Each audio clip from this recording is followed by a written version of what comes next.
오늘 저는 히브리서 11장 8절로 12절의 말씀을 가지고 하나님을 기쁘시게 하는 믿음이란 제목으로 은혜의 말씀을 나누고자 합니다.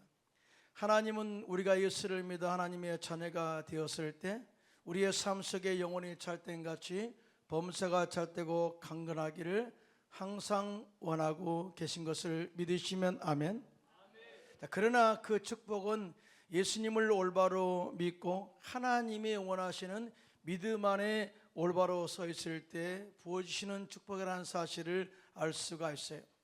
이러한 믿음에 대해서 히브리서 기자는 하나님을 기쁘시게 하는 믿음, 또 하나님을 기뻐하는 믿음이라고 정의를 하고 있습니다.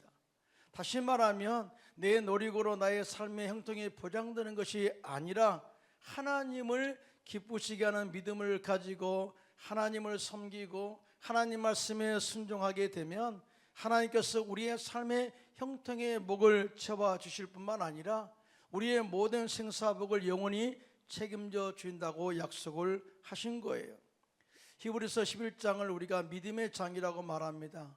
본장에서는 하나님을 기쁘시게 하는 믿음으로 말미암아서 사실은 어떻게 세상 속에서 신앙생활을 멋지게 했는가 뿐만 아니라 하나님께서 그들의 신앙을 인정함으로 말미암아서 믿음의 승리를 이루어 영원한 천국에 입성한 믿음의 선진들을 자랑스럽게 소개를 하고 있습니다.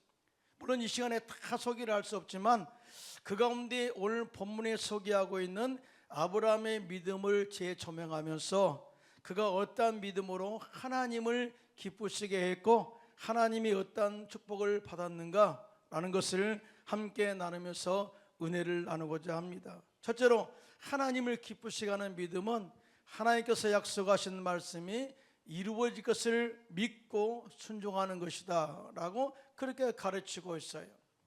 오늘 보면 히브리서 11장 6절입니다. 시작.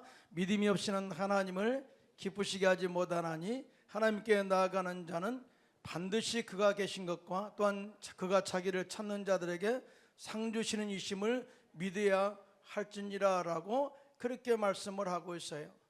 자, 믿음이 없이는 하나님을 기쁘시게 할 수가 없다. 그런데 아무 믿음이나 가지고 주님께 나가는 것이 아니라 하나님에 대한 성품을 붙잡고 나가라, 하나님에 대한 지식을 가지고 나가라 라고 하는 이 메시지를 우리에게 부여하고 있어요. 사실은 그러잖아요. 우리가 믿음이라는 것은 하나님을 신뢰하는 것인데요, 어떤 때 마음의 신뢰가 올까요? 그 사람에 대한 절대 의지가 있을, 절대 지식이 있을 때 우리가 믿음을 가지고 맡길 수가 있고 그 말에 순종할 수가 있어요. 이 조영기 목사님은요, 항상 우리의 신앙을 끌어올릴 때 가장 먼저 우리가 강조해서 하신 말씀이 뭐냐? 하나님은 좋으신 하나님이시다라는 이 좋으신 하나님의 신앙관을 계속해서 심어주고 계셔요. 성경 전체를 볼 때 하나님은 사랑의 하나님이시면서 좋으신 하나님으로서 우리가 구할 때마다 좋은 곳으로 채우시는 하나님에 대해서 굉장히 강조합니다. 그래서 조영기 목사님이 회의 집회 나갈 때 말씀을 마치고 또 뿐만 아니라 말씀 중간중간마다 이 영어로 이렇게 말하죠. God is good God. 하나님은 좋으신 하나님이십니다. 이렇게 선포해요. 근데 그 근거가 있죠. 예수님께서 제 아들에게 마태복음 7장 9절로 10절에 이렇게 말씀합니다. 시작. 너희 중에 누가 아들이 떡을 달라 하는데 돌을 주며 생선을 달라 하는데 뱀을 줄 사람이 있겠느냐? 너희가 악한 자라도 좋은 것으로 자식에게 줄 줄 알거든. 하물며 하늘에 계신 너희 아버지께서 구하는 자에게 좋은 것으로 주지 않겠느냐라고 이렇게 말씀하셨어요. 자, 목사님은 이 말씀을 인용하면서 여러분들이 좋으신 하나님을 마음에 품고 여러분 정말 좋으신 하나님께 나가서 구할 것을 믿음으로 구하고 믿음으로 찾고 믿음으로 두드려 보십시오. 그리하면 좋으신 하나님께서 때가 되면 반드시 여러분의 구하고 이 간과하는 모든 것들을 풍성하게 채워줄 것이라고 그렇게 강조해서 선포한 그 말씀들이 지금도 귀에 쟁쟁거리고 있습니다. 따라서 우리 역시 하나님께 나와 약속하신 말씀을 붙잡고 그 약속의 말씀이 우리의 삶 가운데 이루어지도록 믿고 기도하기를 원한다면 먼저 우리 안에 좋으신 하나님의 신앙을 올바로 세우시고 그 믿음 안에서 주님께 믿음으로 나가시기를 예수님의 이름으로 축원합니다. 그럴 때 주님을 기뻐하시게 하는 믿음이 될 수가 있다, 그렇게 말씀을 하신 거예요. 오늘 보면 이브리서 11장 8절인데요 함께 합독해요. 시작. 믿음으로 아브라함은 부르심을 받았을 때 순종하여 장래의 유업으로 받을 땅에 나아갈새 갈 바를 알지 못하고 나아갔으며 라고 말씀을 하고 있습니다. 자, 이 말씀은 하나님을 기쁘시게 하는 아브라함의 믿음에 대해서 기록을 하고 있는데요, 먼저 아브라함은 하나님의 부르심을 받았을 때 갈 바를 알지 못하였지만, 한마디로 미래에 어떤 일이 일어날 수는 알 수 없었지만 하나님의 약속의 말씀이 선포되어진 그 말씀이 이루어질 것을 굳게 믿고 그냥 순종하여 떠났다라고 이렇게 말씀을 하고 있어요. 믿음은 세상의 지식으로 배워서 생기는 것이 아니죠. 뿐만 아니라 믿음은 머리로 이해하는 것이 믿음이 아닙니다. 믿음은요, 하나님에 대한 지식과 신뢰가 있을 때 생기는 줄로 믿습니다. 크게 아멘 하실까요? 하나님에 대한 지식이 없이는 절대 믿음을 가질 수가 없다. 믿음이 없는 자는 절대 하나님 말씀에 순종할 수가 없다, 이렇게 정의할 수가 있겠죠. 특별히 아브라함은 하나님의 전능하심에 대해서 지식적으로 알고 있었어요.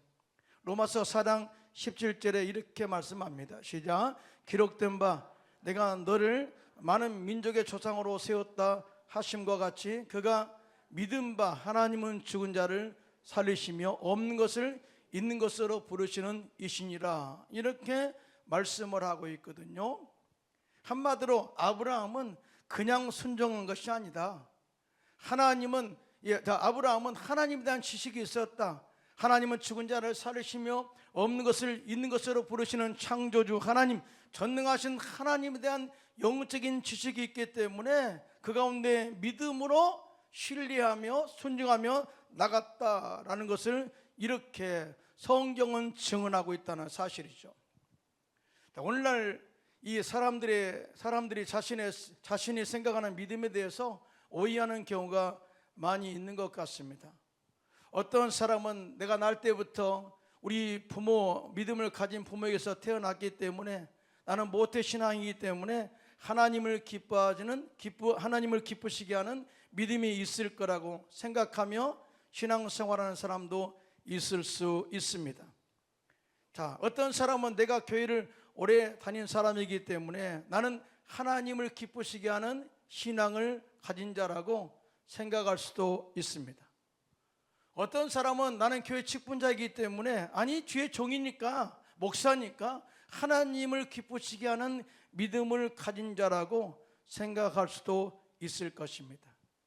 그러나 하나님을 기쁘시게 하는 믿음은 내가 가지고 있는 특권이나 직위에 따라 주어지는 것이 아니라 하나님의 약속의 말씀을 확실히 믿고 그 말씀에 순종할 때 그 믿음의 행동을 통해서 하나님이 그 믿음을 인정하시고 하나님을 기쁘시게 하는 믿음으로 하나님이 친히 인정한다는 사실을 믿으신 분만 손들고 아멘 하시기 바랍니다. 그러니까 우리의 믿음의 온전성의 기준이 하나님께 있다는 거예요. 그러므로 우리는 어찌하든지 이런 믿음을 가지고 있다면, 지식의 믿음을 가지고 있다면 이 지식의 믿음을 행동으로 옮기시기를 예수님의 이름으로 축원합니다. 그게 바로 순종이다, 그 말입니다. 아브라함은 그 안에 하나님을 아는 지식을 믿음으로 순종함으로 말미암아 아브라함의 신앙의 행함으로 그 믿음이 온전해졌다고 야고보 선생은 이렇게 이 아브라함의 믿음을 그렇게 칭찬하고 있는 것을 보게 됩니다. 이에 대해서 야고보서 2장 21절 22절입니다. 시작. 우리 조상 아브라함이 그의 아들 이삭을 제단에 바칠 때 행함으로 의롭다 하심을 받은 것이 아니냐. 내가 보거니와 믿음이 그의 행함과 함께 일하고 행함으로 믿음이 온전하게 되었느니라. 여러분 믿으시면 아멘. 여기서 행함이라는 것은 하나님이 원하시고 요구하시는 것에 순종한다는 것을 의미하고 있어요. 내가 어떤 선한 일을 위해서 구원을 이룬다 그 말이 아니라 하나님 부족한 우리에게 정말 최소한 이것은 말씀을 믿고 따라줘 했을 때 바로 아브라함의 그 말씀, 하나님을 신뢰함으로 그 말씀에 순종했을 때 그것이 행함에 있는 믿음으로서 인정했다, 그 말이에요. 그런데 놀랍게도 이렇게 행함으로 순종한 믿음이 온전하게 되어서 하나님이 아브라함을 축복했다라고 이렇게 성경은 증언하고 있습니다.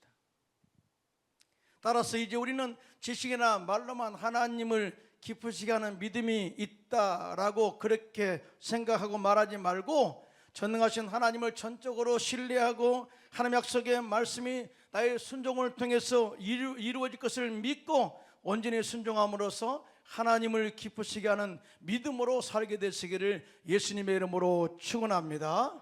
크게 아멘 하실까요? 우리는 예수님을 믿어서 하나님의 자녀가 되었고, 정말 우리 죄가 다 용서받은 의인으로 우리가 인정을 받게 되었어요. 뿐만 아니라 예수님의 십자가의 은혜와 사랑으로 우리의 삶 속의 저주가 끊어지고 아브라함의 복이 임하게 되었고요, 제가 채찍에 맞음으로 우리의 모든 질병에 다 치료받게 되는 은혜를 체험하게 되었습니다. 자, 이런 모든 축복이 그냥 하늘에서 언젠가 뚝 떨어졌는가요? 절대 그러지 않아요.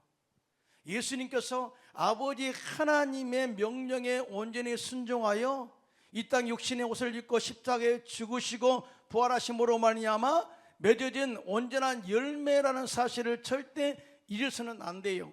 한마디로 말하면 예수님께서 아버지의 말씀에 순종하지 않았더라면 구원의 열매는 절대 있을 수가 없다. 그래서 히브리서 5장 8절로 9절은 이렇게 말씀합니다. 시작. 그가 아들이시면서도 받으신 고난으로 순종함을 배워서 온전하게 되셨은즉 자기가 순종하는 모든 자에게 영원한 구원의 근원이 되시고 라고 이렇게 말씀을 하고 있어요. 이 말씀의 의미는 뭐냐면은 예수님께서 아버지 하나님의 말씀에 온전히 순종해서 온전한 구원을 이룬 것처럼 이 뜻이죠. 만약에 예수님께서 아버지의 말씀에 순종하지 않았더라면 구원은 절대 있을 수 없다. 자, 그런데 예수님께서는 놀랍게도 우리 인생들을 구원하시기 위해서 아버지 하나님께 온전하게 순종함으로써 구원을 이룬 것처럼 우리가 하나님을 믿고 그 말씀에 순종하는 자가 되어서 구원의 은혜를 체험하기를 원한다면은 우리 역시 하나님 말씀에 절대 순종하는 은혜가 있을 때만이 가능하다라고 말씀하고 있는데요, 이 말씀을 이해되시고 믿으시면 손들고 아멘 하시기 바랍니다. 이거 절대적인 거예요. 또한 믿음의 순종은 하나님 약속의 말씀이 이루어질 것을 믿음으로 기대하고 바라볼 때, 소망할 때 우리가 순종할 수가 있음을 우리가 알 수가 있습니다. 오늘 보면 히브리서 11장 9절로 10절은 이렇게 말씀을 하고 있어요. 시작. 믿음으로 그가 이방의 땅에 있는 것 같이 약속의 땅에 거류하며 동일한 약속을 유업으로 함께 받은 이삭 및 야곱과 더불어 장막에 거하였으니 이는 그가 하나님이 계획하시고 지으실 때가 있는 성을 바랐습니다 라고 그렇게 말씀을 하고 있어요. 이 말씀에서 지금 아브라함은 하나님께서 주시기로 약속하신 가나안 땅에 그의 자녀 이삭과 그의 또한 손자 야곱과 함께 거주하고 있지만 아직까지는 자기 땅이 아닌 것을 알고 있었다는 것을 고백하고 있어요. 현실적으로는 절대 내 땅은 아니다. 그리고 아직까지 이 땅은 우리 땅이라고 그들의 권리를 주장할 수 없는 상황 가운데 있었다. 그러면서도 그 땅에 거주하고 있었다는 거예요. 사실 인간적으로 보면 현실에서 그 땅이 그들에게 주어질 것이라고 생각하는 사람은 한 사람도 없었고요, 실적으로 법적으로도 그 땅이 그들의 땅이 될 것이라고 하는 가능성은 1%도 되지 않았습니다. 0%예요. 하지만 아브라함은 이 땅을 주님이 우리에게 주시기로 계획하시고 또 지을 때가 있는 그런 이 덩들을 다 만들고 있다는 사실을 알고 그 땅을 하나님이 내게 줄 도성으로 바라봤다는 거예요. 이 말씀이 멋지지 않아요? 꿈이에요, 꿈. 이 말씀의 의미는 뭐냐면은 아브라함은 하나님이 계획하시고 견고한 기초로 설계하시고 지으실 도시와 이 나라를 소망하면서 지속적으로 기대하고 바라보았다. 즉 꿈을 꾸면서 바라보았다라고 하는 그 믿음을 그렇게 이야기하고 있는 거예요. 사실은 믿음이라는 것은요, 보이지 않아요. 하지만 우리 마음속에 꿈을 꾸고 약속의 말씀을 가슴에 품고 꿈을 꾸고 바라보면 반드시 그것이 실질적으로 이루어진 것이 믿음이라고 성경은 말씀을 하고 있는데요, 믿으시면 아멘 하시기 바랍니다. 히브리서 11장 1절입니다. 시작. 믿음은 바라는 것들의 실상이요 보이지 않는 것들의 증거니. 참 애매하죠. 믿음이 뭐냐? 바라는 것들의 실상이다. 이 꿈꾸는 것이 이루어지는 것이다. 막연하잖아요. 보이지 않는 것들이 실적으로 증거로 나타난다 라고 이야기를 하고 있어요. 근데 증거가 뭔지 아십니까? 증거는요, 증서예요. 증서. 증서라는 뜻이, 이 증거라는 말은 헬라어고 엘렌코스라는 단어인데요, 확신한 뜻을 가지고 있는데요, 헬라 세계에서 상거리할 때 이용되는 소유권 증서가 증거, 엘렌코스라는 단어를 써요. 다시 말해서 소유권 증서는 언제든지 이 소유권이 인정하는 실체나 실물과 바꿀 수 있는 그런 하나의 표가 되는 것이죠. 따라서 믿음을 가진 자는 내가 바라는 실체를 지금 나는 눈으로 볼 수 없지만 이미 나는 내가 바라는 것에 대한 소유권 증서를 가지고 있기 때문에 내가 바라는 실체를 언제든지 믿음의 증서, 이 증거를 통해서 바꿀 수가 있다는 사실을 증명하고 있는데요, 믿으시면 손들고 아멘 하시기 바랍니다. 왜 아멘이 그렇게 작아요? 이 증서가 있다니까요. 여러분 뭐 갖고 싶어요? 내가 이 차가 갖고 싶다. 예를 들어서 차를 가질 수 있는 증서가 여러분에게 주어졌다니까요. 예를 들어서 우리 아버지가 부자예요. 부자인데 나는 살 돈이 없어. 근데 우리 아버지가 언젠가 그 차 전시장에 가가지고 돈을 이미 지불을 해놓고 증서를 나한테 줬다고 생각해봐요. 자, 그러면 그 증서를 가지고 그 차를 나는 언제든지 바꿀 수가 있어요. 이거와 똑같은 거예요. 믿음이라는 것이 바로 우리가 정말 우리의 삶의 현장에 내 눈에 보이지 않지만 이미 믿음으로 하나님께 증서를 받았으니 언젠가 그 약속의 말씀이 내 삶 가운데 이루어질 것을 믿고 또 순종함으로써 또 하나님을 기쁘시게 하는 믿음을 살게 되면 현실로 이루어지는 역사가 임하게 될 줄로 믿습니다. 그래서 우리는 하나님 말씀을 항상 가슴에 품고 좋으신 하나님의 신앙을 가슴에 품고 믿음으로 순종하시기를 예수님의 이름으로 축원합니다. 둘째로 하나님을 기쁘시게 하는 믿음은 하나님 약속의 말씀이 현실에서 이루어질 때까지 인내하는 것이다 라고 증언을 가르치고 있습니다. 오늘 보면 히브리서 11장 11절로 12절 시작. 믿음으로 사라 자신도 나이가 많아 단산하였으나 잉태할 수 있는 힘을 얻었으니 이는 약속하신 일을 미쁘신 줄 알았습니다. 이러므로 죽은 자와 같은 한 사람으로 말미암아 하늘의 허다한 별과 또 해변의 무수한 모래와 같이 많은 후손이 생육하였느니라. 여러분, 이 말씀은 참 애매하지만 그러나 처음에 꿈과 비전 모든 불가능이 가능으로 이루어져서 그의 가문이 생육하고 번성했다고 하는 결론까지 다 나와요. 여러분, 믿음이라는 것은 하나님을 신뢰할 때 생기는 줄로 믿습니다. 또한 믿음이 현실에서 이루어지기 위해서는 인내를 온전히 이룰 때만이 가능하다라고 그래서 성경은 이렇게 가르치고 있어요. 오늘 본문에 사라는 자신이 나이가 많아 불임, 즉 단산, 잉태의 능력을 잃어버린 상실한 그런 것을 알면서도 자신은 하나님의 약속하신 대로 생육하고 번성하여 후손을 낳을 수 있다는 능력을 얻었다. 그 이유가 뭐냐? 사라의 나이를 초월하여 역사하시는 하나님이 미쁘신 줄을 알았다 그래.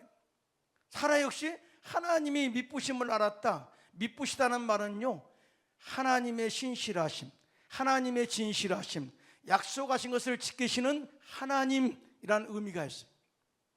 믿부는 아름다운 밑자를 쓰는 것이 아니라 신뢰한다 그 말이에요. 하나님을 신뢰했기 때문에, 전능하신 하나님을 알았기 때문에 바로 그 하나님의 약속이 이루어질 때까지 그가 인내할 수가 있었다라고 고백을 하고 있는 거예요. 아브라함 역시 죽은 자와 같은 한 사람으로서 그의 스스로는 아무것도 할 수 없었지만 하늘의 허다한 별과 같이 해변의 모리알처럼 번성하리라고 약속하신 하나님을 신뢰하고 믿고 인내하였더니 하나님께서 그의 믿음대로 이루셔서 그 가문을 생육하고 번성하게 하셨다라고 증언을 하고 있어요. 여러분, 꿈과 비전이 인내로서 실적으로 나타나더라 그 말이에요. 믿음은 하나님을 신뢰할 때 나타나게 되는 줄로 믿습니다. 크게 아멘 하실까요?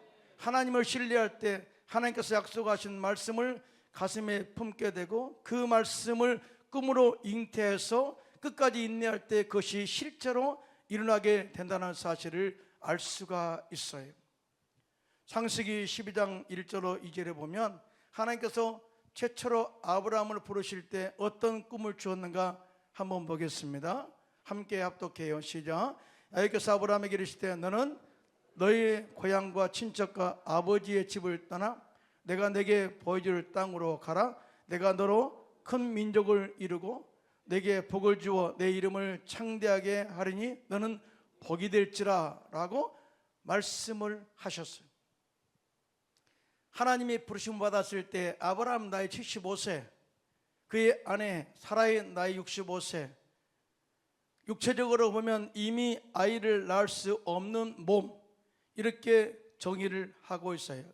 그런데 하나님이 그에게 복을 주시고 또 창대의 축복을 주시고 또 자녀를 주시고 복의 근원이 되게 하시겠다고 말씀을 하신 거예요.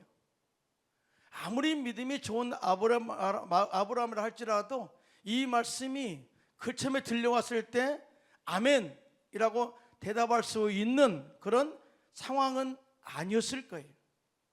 아브라함도 인간이거든요. 사실은 아브라함이 하나님 약속의 말씀을 가슴에 품고 하나님께 지시한 땅으로 갔어요. 그러면 금방 이루어지면 할렐루야 그러겠죠. 그러나 그 꿈이 그렇게 금방 이루어지잖아요. 그래서 아브라함은 사실은 굉장히 고민을 많이 합니다. 어떻게 한번 해볼까? 그래서 그의 사라의 몸종 하가를 취해서 동침해서 이스마엘을 낳잖아요. 그런데 하나님이 곧 네 자식 아니다 그래요. 내 계보를 이어갈 자식이 아니고 사라에게서 나온 자식이 내 계보를 이어갈 상속자다.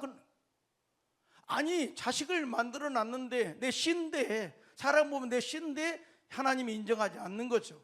그래서 이 모든 크고 작은 고난을 겪으면서 고민과 걱정이 많이 이렇게 쌓이게 됩니다. 그리고 약속하신 하나님의 말씀이 언제 이루어질까?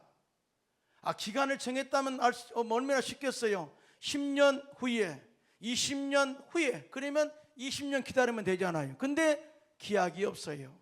그러면 더더욱 힘들겠죠. 그래서 어때는 포기하고 싶은 마음도 있었을 것입니다. 왜냐하면 아브라함이 행동하고 말하는 그 속에 아브라함의 심령이 그대로 나타나 있어요. 아브라함이 하나님 부르심 받아가지고 24년 이후에 정말 그 마음이 극에 달했어요.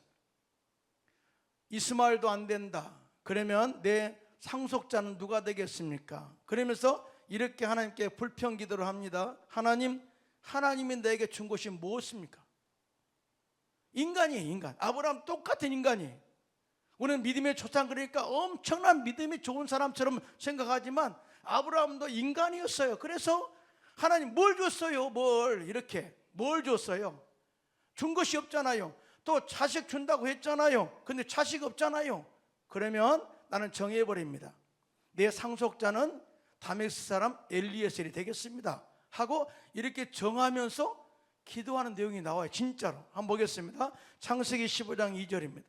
시작. 아브라함이 이르되 주야여 무엇을 내게 주시려 하나이까? 나는 자식이 없사오니 나의 상속자는 이 다메섹 사람 엘리에셀이니이다. 이렇게 기도하지 않아요. 이렇게 하나님 뭘 주시려고 합니까? 아니 내가 궁금합니다. 자식이 없는데 뭐 엘리에셀을 세울까요? 이것이 아니에요.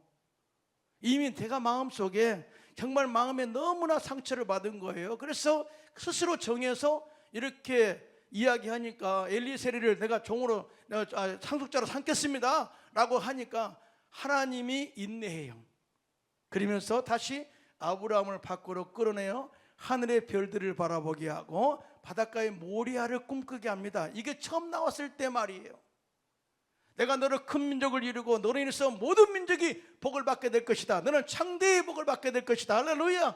복의 근원이 될 것이다 라고 하는 메시지를 다시 끌어내어 그 꿈으로 꾸게 만듭니다. 그 말씀이 창세기 15장 4절 5절에 그대로 나와 있어요. 함께 합독합니다. 시작. 이 말씀이 그에게 임하여 이르시되 그 사람이 내 상속자가 아니라 내 몸에서 날 자가 내 상속자가 되리라 하시고 그를 이끌고 밖으로 나아가 이르시되 하늘을 우러러 무뼈를 셀 수 있나 보라. 또 그에게 이르시되 내 자손이 이와 같으리라. 크게 아멘합시다. 무슨 말입니까? 너를 생육하게 하고 번성하게 하시고 너를 축복의 근원되게 하시겠다고 하신 하나님의 약속의 말씀을 다시 가슴에 품으라는 거예요. 그리고 이 약속의 말씀이 끝까지 이루어질 때까지 신뢰하고 인내해라. 그럼 반드시 하나님께서 약속하신 것이 이루어지게 될 것이다 라고 하시는 메시지를 그에게 주신 거예요. 아브라함은 하나님 약속의 말씀을 다시 붙잡습니다. 그리고 약속의 말씀이 이루어질 것을 신뢰하면서 하나님이 요구하신 독자 이삭을 까지도 하나님께 드림으로 말미암아서 그 약속의 말씀이 온전히 이루어질 때까지 인내를 하게 돼요. 그러자 드디어 하나님이 아브라함의 그 믿음의 행동을 보시고 이제야 네가 하나님을 경외하는 줄 아노라 하고 하나님을 기쁘시게 하는 믿음을 인정해 주셨고요. 마침내 아브라함을 하나님이 약속하신 믿음의 조상의 반열에 세우시고 그 가문을 축복하신 것을 보게 됩니다. 할렐루야. 신앙생활은 나의 기준에 맞춰서 하는 것이 아니라 하나님이 원하시는 기준에 따라 봉사하고 하나님을 섬기는 것이다 라고 이렇게 정의를 할 수가 있다 그 말이죠. 따라서 우리들은 자신의 신앙생활을 자신들의 형편과 기준에 맞추지 말고 하나님의 말씀에 절대 기준을 맞추고 순종하면서 하나님이 원하시고 기뻐하시는 믿음의 삶을 끝까지 인내로 승리하며 살아야 할 줄로 믿습니다. 그리할 때 아브라함에게 보여주시는 하나님의 은혜와 축복이 여러분의 가문과 가정과 직장과 사업장에 풍성하게 넘치게 채워주시고요. 자, 주님의 지키심과 보호하심 속에서 항상 행복하고 기쁨이 넘치는 삶을 살게 되시기를 예수님의 이름으로 축원합니다.